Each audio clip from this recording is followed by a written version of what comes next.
Welcome to CQB Basics, Part 2. In this video, we'll discuss the differences between hard and easy corners and define the major room angles you'll encounter in every room. Let's start with easy and hard corners. An easy corner can be seen and cleared from outside the room. These are generally the deep, back corners within a room. They're called easy because you can clear them without entry and with limited exposure to the room. In contrast, a hard corner is a corner that cannot be cleared from outside the room. These corners are typically parallel to the door or point of entry. They're called hard because they require entering the room to address them, exposing you to the entire room. Hard corners serve as strong defensive positions and are some of the most dangerous areas for the assaulter. Now that we understand easy and hard corners, let's discuss the major room angles present in every room. These angles help us describe specific portions of the room and orient ourselves while working the threshold. Remember, these angles are always relative to your point of entry, or any place that allows viewing into a room, such as a doorway, window, or other opening. First, we have the 180-degree angles. These are directly parallel to the right and left of the door, often forming the hard corners. Clearing these usually requires entry into the room. Because they have no exposure from the doorway, they are common hiding or ambush positions, making them arguably the most dangerous angles within the room for the assaulter.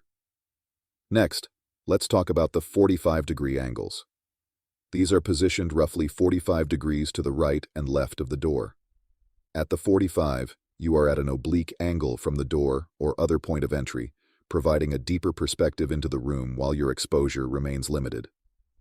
This deeper perspective is critical, as the information gathered at the 45 may alter the tactics used at the doorway.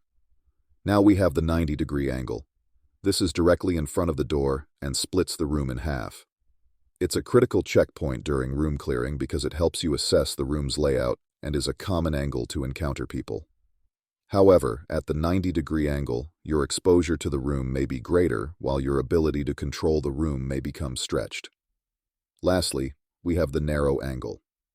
This represents the angles along the wall connected to the point of entry that are visible from the doorway or other point of entry. These angles are referred to as the narrow, because from this position, your exposure to the room is limited to a very narrow set of angles.